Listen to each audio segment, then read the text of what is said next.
नमस्कार, मी प्रियांका पाटील। आपण पाहत आहात राष्ट्रीय लोकराज्य न्यूज, निर्भीड बातम्यांचे व्यासपीठ। आज आपण दिवसभरामध्ये घडणाऱ्या घडामोडींवर नजर टाकूया। महाराष्ट्र राज्याचे माजी महसूल मंत्री बाळासाहेब थोरात यांना वाढदिवसानिमित्त अनंत शुभेच्छा।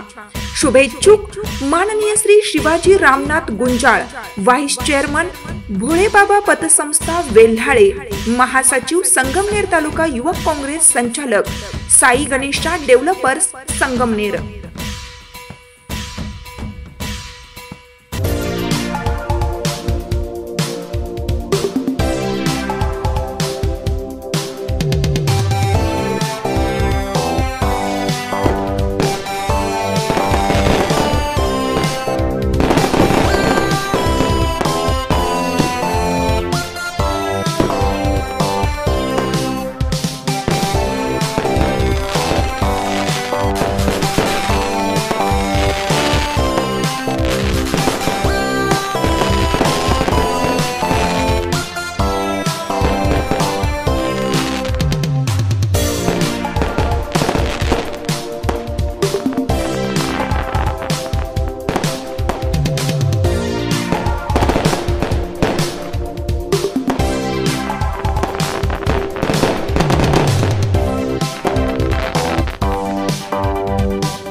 ताज्या बातम्यांसाठी आणि अपडेट्ससाठी राष्ट्रीय लोकराज्य न्यूज चॅनलला सबस्क्राइब करा, तसेच लाईक आणि शेअर करा।